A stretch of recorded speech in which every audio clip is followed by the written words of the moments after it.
سامنے دیکھا 18 سال کا جوان بیٹا علی اکبر تیار کھڑا ہے. بابا میں بھی جاؤں گا. جہاں بھائی قاسم چلے گئے، جہاں محمد و اون چلے گئے، جہاں چچا عباس چلے گئے.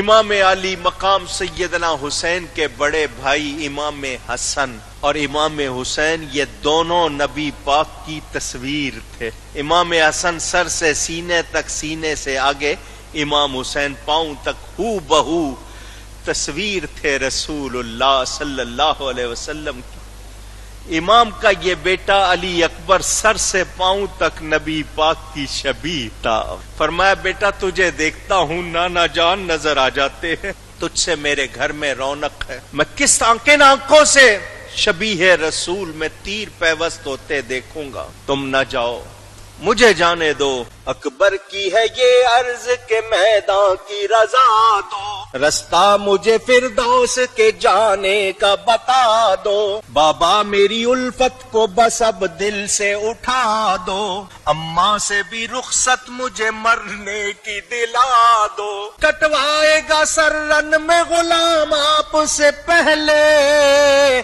زندہ ہے وہ بیٹا جو مرے باپ سے پہلے. بابا مجھے قیدی بنا کر ان کے حوالے مت کرو، مجھے اپنے ہاتھوں سے جنتی دولہا بنا کے رخصت کرو. دل شکستہ باپ نے ایک نظر اپنے لخت جگر پر ڈالی.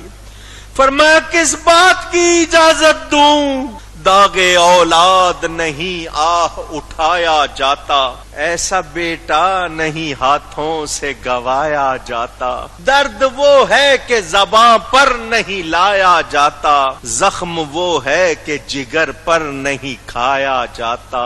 داغ فرزند حسین ابن علی سے پوچھو، نوجوان بیٹے کا غم باپ کے جی سے پوچھو. خیمے سے روانہ ہوئے اکبر سوئے میدان، بانوں کی چلی روح تو زینب کی چلی جان. شبیر کو خیمہ نظر آنے لگا ویران، یارن میں نمودار ہوئے اکبر ذیشان. کیا نور تھا ہم صورت محبوب خدا تھا، ایک شور اٹھا صلی اللہ کا. شاعر بہت بڑی بات کہہ گیا. ان کی شکل کس سے ملتی؟ حضور سے. حضور کو دیکھ کے کیا پڑھا جائے گا؟ درود. وہ کہتا ہے جی ایک شور اٹھا صلی اللہ، یعنی لوگوں کو یوں لگا جیسے حضور آ گئے. اس نے اپنے خیال کے مطابق بات کی.